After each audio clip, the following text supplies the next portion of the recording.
Hi friends, welcome to my channel. ഇന്ന് നമ്മളിവിടെ ഉണ്ടാക്കാൻ പോകുന്നത് ഒരു നാടൻ വിഭവമാണ്, പപ്പായ ചെറുപയർ erissery. Welcome to the video.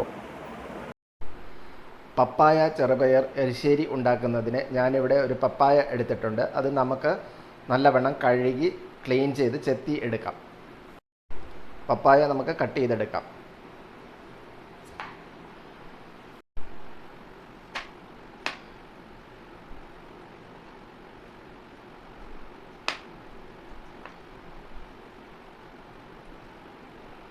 ഒരു കപ്പ് ചെറുപയർ വെള്ളത്തിലിട്ട് അരമണിക്കൂർ സോക്ക് ചെയ്ത് കഴുകി വൃത്തിയാക്കി എടുത്തു വെച്ചിട്ടുണ്ട്. പപ്പായ ചെറുപയർ എരിശ്ശേരി ഉണ്ടാക്കുന്നതിന് വേണ്ടിയിട്ട് ഒരു കുക്കർ അടുപ്പത്ത് വെച്ച് അതിലേക്ക് നമുക്ക് ചെറുപയർ ഇട്ട് കൊടുക്കാം. നേരത്തെ നമ്മൾ കുതിർത്ത് വെച്ചിരിക്കുന്ന ചെറുപയർ ഇതിലേക്ക് ഇട്ട് കൊടുക്കാം.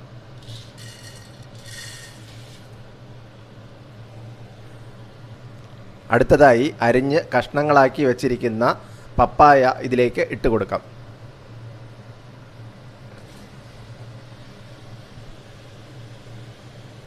അടുത്തതായി ഒരു 1/4 ടീസ്പൂൺ മഞ്ഞൾപ്പൊടി അതിലേക്ക് ഇട്ട് കൊടുക്കാം. 1 ടേബിൾ സ്പൂൺ അളവിൽ ഉപ്പ് കൂടെ ഇട്ട് കൊടുക്കാം. 2 കപ്പ് വെള്ളം കൂടെ ഒഴിച്ച് വെച്ച് നമുക്കിത് നന്നായിട്ട് വേവിച്ചെടുക്കാം.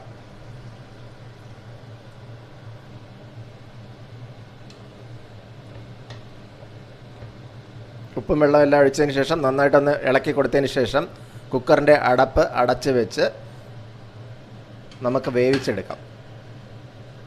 പപ്പായ ചെറുപയർ എരിശ്ശേരിയുടെ അരപ്പ് തയ്യാറാക്കുന്നതിന് വേണ്ടിയിട്ട് നമുക്ക് 1 കപ്പ് തേങ്ങ ചിരകിയത് മിക്സിയുടെ ജാറിലേക്ക് ഇട്ട് കൊടുക്കാം.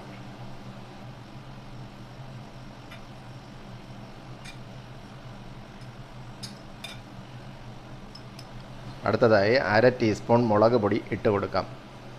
കാശ്മീരി ചില്ലിയാണ് ഞാനിവിടെ ഇട്ട് കൊടുത്തിരിക്കുന്നത്. 2 പച്ചമുളക് ഇട്ട് കൊടുക്കാം.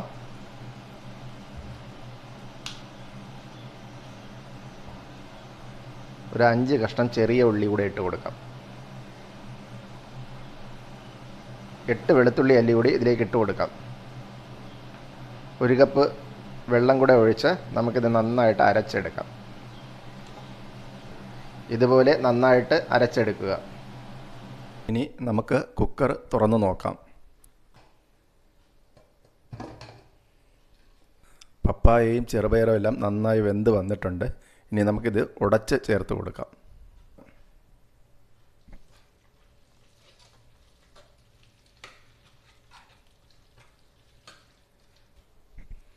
പപ്പായയും ചെറുപയറും നന്നായിട്ട് ഉടച്ച് ചേർത്ത് വെച്ചിട്ടുണ്ട്.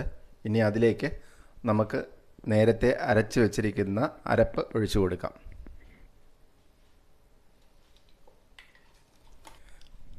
അരപ്പും കൂടി ചേർത്ത് നന്നായിട്ടൊന്ന് മിക്സ് ചെയ്ത് നമുക്ക് എടുക്കാം.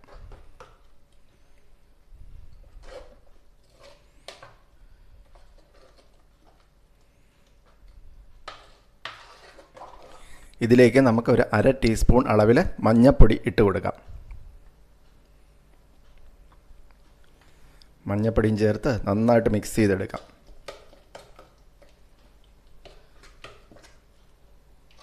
ഇത് നമുക്കിനി ഒന്ന് ചെറുതായിട്ട് ചൂടാക്കി ഒന്ന് എടുക്കാം. ഒരു 2 മിനിറ്റ് ചൂടാക്കി എടുക്കാം. 2 മിനിറ്റ് ഇത് നന്നായിട്ട് തിളച്ച് വന്നിട്ടുണ്ട്. ഇനി തീ ഓഫ് ചെയ്ത് ഇത് മാറ്റി വയ്ക്കാം. പപ്പായ പയർ എരിശ്ശേരി താളിക്കുന്നതിന് വേണ്ടിയിട്ട് നമുക്ക് ഒരു പാൻ അടുപ്പത്ത് വെച്ച് ചൂടാക്കി അതിലേക്ക് വെളിച്ചെണ്ണ ഒഴിച്ചു കൊടുക്കാം.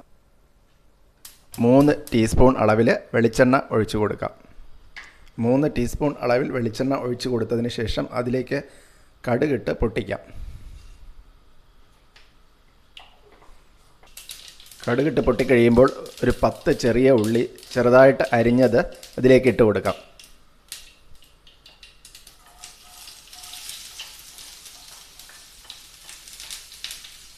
4 വറ്റൽമുളക് മുറിച്ചെടുത്ത് അതും കൂടി ഇതിൽ ചേർത്ത് കൊടുക്കാം. നന്നായിട്ട് മിക്സ് ചെയ്തെടുക്കാം. അടുത്തതായി കറിവേപ്പില ഇട്ട് കൊടുക്കാം. 2 തണ്ട് കറിവേപ്പില ഇട്ട് കൊടുക്കാം.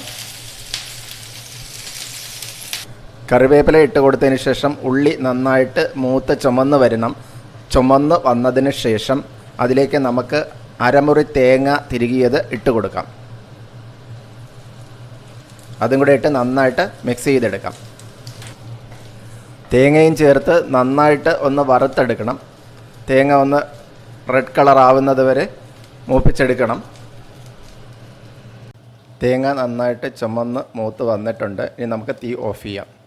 നേരത്തെ ഉടച്ച് മാറ്റി വച്ചിരിക്കുന്ന പപ്പായ, ചെറുപയർ, എരിശ്ശേരിയിലേക്ക് നമുക്ക് താളിച്ചത് ഒഴിച്ചു കൊടുക്കാം.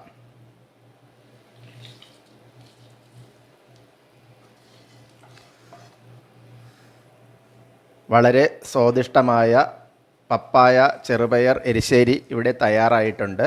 നിങ്ങളെല്ലാവരും ഇത് ഒന്ന് ട്രൈ ചെയ്ത് നോക്കുക. തീർച്ചയായും നിങ്ങൾക്ക് ഇഷ്ടപ്പെടും. ഇഷ്ടപ്പെട്ടാൽ വീഡിയോ ലൈക്ക് ചെയ്യാനും ഷെയർ ചെയ്യാനും സബ്സ്ക്രൈബ് ചെയ്യാനും മറക്കരുത്. മറ്റൊരു വീഡിയോയുമായി വീണ്ടും കാണാം. Thanks for watching.